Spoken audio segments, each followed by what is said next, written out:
আমরা বাঙালিরা সবসময় না ওয়েদার দেখে খাবারের ডিমান্ড করি। মনে করো প্রচণ্ড গরম পড়েছে, তাহলেই মনে করি যে পান্তা ভাত খেতে হবে। প্রচণ্ড ঠান্ডা পড়েছে, তখনই আমাদের বারবিকিউ করার চিন্তা ভাবনা হয়। আবার বৃষ্টি পড়ছে, খিচুড়ি, ডিম ভাজা বা মাংস ভুনা খাওয়ার আমাদের ইচ্ছা জাগে।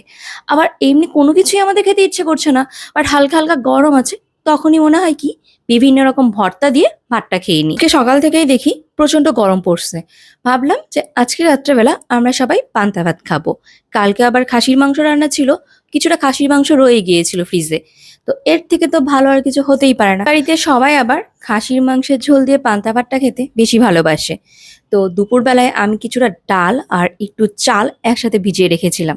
চালটা দিলে কি হয়, তোমার যে বড়াটা ভাজি আমরা, এটা খুব মচমচা ক্রিস্পি হয়। সন্ধ্যাবেলায় একটু দিদির বাড়িতে যাই, তো আস্তে আস্তে আমাদের প্রায় ৯টার মতো বেজে যায়। সেই আর ড্রেস চেঞ্জ করিনি, দিদি হলো বাবাদেরকে রাত্রে খাবারটা খাওয়াচ্ছে, আমি হলো পান্তা ভাতের রাজকীয় ব্যবস্থা করা শুরু করেছি। রাজকীয় ব্যবস্থা এর জন্যই বললাম, আজকে যা যা করছি মা ফোন দিয়ে শুনে বলে কি, পান্তা ভাত খাচ্ছ না রাজকীয় খাবার খাচ্ছ। এই কথা বলতে কি, যে কোনো খাবার না খুব সুন্দর করে সাজিয়ে গুছিয়ে পরিপাটি করে খেতে আমাদের সবারই খুব ভালো লাগে। তো আজকে তাই পান্তা ভাতের জন্য ডালের বড়া, আলু সিদ্ধ, আলু ভাজা, আবার মাছ ভাজাও করেছি। সাথে হলো আম আর লিচু সিজন, এই দুইটা বাদ থাকলে চলে নাকি, তো এই দুইটারও ব্যবস্থা রেখেছি। দুপুরবেলা একটু মুসুরের ডাল রান্না ছিল, তো ওইটাও থেকে গেছে। আর তার সাথে খাসির মাংস তো আছেই। তো এই তো আমি মাছগুলো ভালো মতো ধুয়ে ওটা লবণ আর হলুদ দিয়ে মাখিয়ে রেখেছি। তারপর হলো আলু সিদ্ধটা বসিয়ে দিলাম।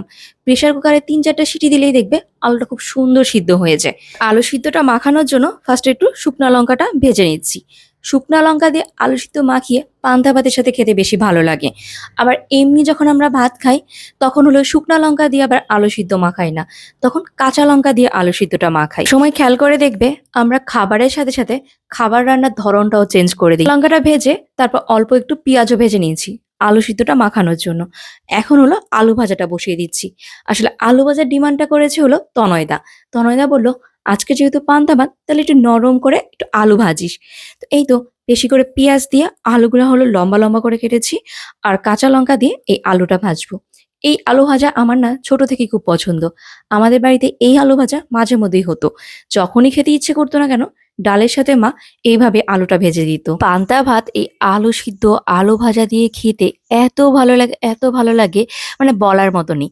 তো দেখো, আমি হলো কিছুটা হলুদ আর লবণ দিয়ে আলুটা সুন্দর মতো ভেজে নিব, আর একদম নরম করে ভাজবো। আস্তে আস্তে হিট দিয়ে ভাজলে দেখবে কি আলুটা মচমচা হয়ে যাবে। মিডিয়াম হিটে ভাজলে আলুটা সুন্দর মতো সিদ্ধ হয়ে যায় আর নরমও থাকে। আমি মুসুরের ডালটাকে এখন মাখিয়ে নিব। অনেকে এটাকে ডালের বড়া বা পেঁয়াজও বলে থাকে। আজকে ডালের বড়া একটু ধনেপাতা আর একটু আদা বাটা দিচ্ছি। আর এক দিদি আমাকে বলেছে যে ধনেপাতা আর আদা বাটাটা দিয়ে ডালের বড়াটা করে খাওয়ার জন্য, এতে নাকি খুব ভালো হয়। তো আমি তার সাথে একটু লবণ, একটু হলুদের গুঁড়া সবকিছু দিয়ে এখন ভালো মতো মাখিয়ে নিচ্ছি। হোস্টেল লাইফ থেকে আমি দিদিকে চিনি, আর দিদি এত ভালো ভালো রান্না করতো। যখনই আমরা হোস্টেলে কোনো রান্না বান্না করতাম, দিদি থাকতোই রান্নাঘরে। আর দিদি রান্নাগুলো দেখে আমি সবসময় বলতাম, তুমি কি সুন্দর রান্না করো। তো দিদির কথা অনুযায়ী আজকে ডালের বড়াটা বানিয়েছিলাম, আর ডালের বড়াটা খেতে সত্যি অনেক অনেক অনেক ভালো হয়েছিল। আমাদের বাড়ির সবাই এই ডালের বড়াটা খুব পছন্দ করছিল। তো আমি ছোট ছোট করে ডালের বড়াটা ভেজে নিচ্ছি। অন্যদিকে আমার কিন্তু আলু ভাজাটাও মোটামুটি হয়ে গেছে। আর একটু নাড়াচাড়া করার পর এটা নামিয়ে নিব। এটা দেখতেই কত সুন্দর লাগছে, তাই না? সত্যি বলতেছি, ভেজে খাওয়ার পরও এত টেস্ট হয়েছিল। তো নেক্সট টাইম থেকে যখনই ডালের বড়া বানাবো কিনা, একটু ধনেপাতা থাকলে দিব। আর এদিকে এখন আলু সিদ্ধটা মাখিয়ে নিব। একটু পেঁয়াজ ভাজা, লবণ, সরষের তেল আর শুকনো লঙ্কা দিয়ে আলু সিদ্ধটা ভালো মতো মাখিয়ে নিব। আলু সিদ্ধ মাখাতে না ভাজা পেঁয়াজ না দিয়ে কাঁচা পেঁয়াজ দিয়ে মাখালেও কিন্তু খুব ভালো লাগে। তো আমরা দেখা যায় বেশিরভাগ সময় যখন আলু সিদ্ধ ভালো মতো মাখাতে যাই, তখন একটু পেঁয়াজটা ভেজেই তারপর মাখাই। অনেকে আবার দেখবে এই পেঁয়াজ ভাজার সময় একটু জিরা গুঁড়া দেয়, একটু লঙ্কা গুঁড়া, তারপর একটু ধনিয়া গুঁড়া দিয়ে পেঁয়াজটাকে একটু ভালো মতো ভাজা ভাজা করে আলু সিদ্ধ মাখায়। সেই আলু সিদ্ধ মাখা খেতেও নাকি অনেক ভালো লাগে। ভর্তাটা ভালো মতো মাখিয়ে নিয়েছি। এদিকে হলো আমার আলু ভাজাও হয়ে গেছে, আবার ডালের বড়াও আমার মোটামুটি হওয়ার পথেই। তো ডালের বড়াটা হলেই আমি মাছটা ভেজে নিব, তারপর সবাই মিলে একসাথে খেতে বসবো। পান্তা ভাতটা কিন্তু একটা সিম্পল খাবারের মধ্যেই ছিল, যে রোজকার দিনে কারো যদি ভাত বেশি হয়ে যেত, তাহলে রাত্রেবেলা কি করতো, ভাতে জল দিয়ে দিত এবং পরের দিন সকালে সেটা পান্তা ভাত খেয়ে নিত। কিন্তু এখনকার দিনে এই পান্তা ভাত খাওয়াটা সত্যি একটু রাজকীয় ব্যাপারই হয়েছে। যারাই পান্তা ভাত এখন খায় না কেন, একটু সবাই একটু পরিপাটি করে সুন্দর মতো সাজিয়ে গুছিয়ে পান্তা ভাতটা খেতে বেশি ভালোবাসে। আগে তো সবার পান্তা ভাত খেতে কিছুই লাগতো না, ইচ্ছা হলে একটু ডালের বড়া করে নিত, আর নয় আলু সিদ্ধ দিয়ে পান্তা ভাতটা খেয়ে নিত কাঁচা লঙ্কা আর পেঁয়াজ দিয়ে। এখনই সবার পান্তা ভাত খেতে বিশেষ করে ইলিশ মাছ ভাজাটা বেশি পছন্দ করে। আমি জানি না যে ইলিশ মাছ ভাজার প্রচলনটা পান্তা ভাতের সাথে কোথা থেকে আসছে, বাট আমার কাছে মনে হয় পয়লা বৈশাখের সময় আমরা বিভিন্ন রেস্টুরেন্টে বা রাস্তার ধারে পান্তা ভাতের সাথে বিভিন্ন রকম ভর্তা আর ইলিশ মাছ দিয়ে যে খেতাম, এখান থেকে হয়তো বা আস্তে আস্তে পান্তা ভাত খাওয়ার এরকম রাজকীয় প্রচলনটা শুরু হয়েছে। এখন সত্যি কথা বলতে কি, পান্তা ভাত খেতে ইচ্ছে করলে মনে হয় কি একটু পান্তা ভাতের সাথে আলু ভাজা নেই, একটু আলু ভর্তা নেই, একটু মাছ ভাজা নেই, একটু ডালের বড়া বানাই, বা এখন যেরকম শ্বশুর বাড়িতে আসার পর সবাই খাসির মাংসের ঝোল দিয়ে পান্তা ভাত খায়, এখন আবার খাসির মাংসের ঝোলও খেতে ইচ্ছে করে। কোনো কিছু না থাকলে ডিম ভাজা খেতেও ইচ্ছে করে। তো মানে এখন পান্তা ভাত খাওয়ার ইচ্ছা জাগলে এই সব কিছুই আগে মাথায় ঘুরতে থাকে। তো এইদিকে আমি একটা চুলায় মাছ ভাজাও বসিয়ে দিচ্ছি, তারপর আমি আমটা কেটে নিলাম আর লিচুগুলো ছিলে নিচ্ছি। যেহেতু এখন হলো আম, লিচু, কাঁঠালের সিজন, তো খাওয়ার পরে বা একটু আম খেতে ভালোবাসে।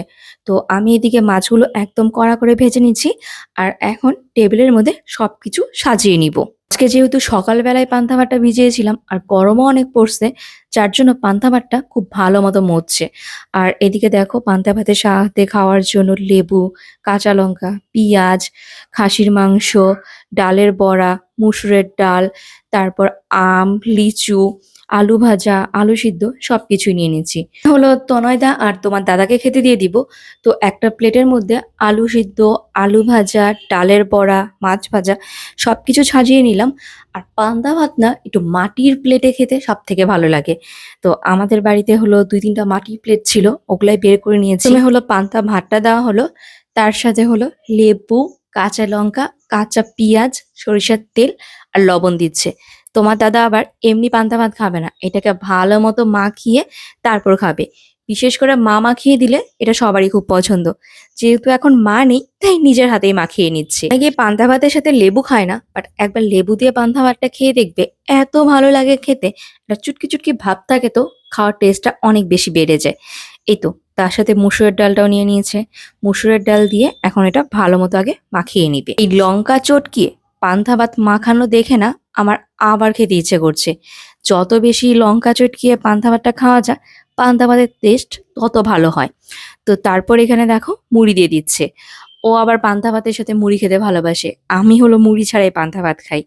মুড়ি দিয়ে ভাতটা মাখিয়ে তারপর হলো মাংসের ঝোল দিয়ে দিবি। পান্তা ভাতটা এত ভালো ছিল, যার জন্য পান্তা ভাত খেয়ে আজকে আরো বেশি শান্তি লেগেছে। কথায় আছে, যত নাকি ভাত মজে তত নাকি স্বাদে বাড়ে। তো জানি না এটা হলো অনেকে বলে থাকে। তো আজকে সত্যি কথা বলতে কি ভাতটা এত ভালো ছিল না যে পান্তা ভাত খেতে খুব ভালো লাগছিল।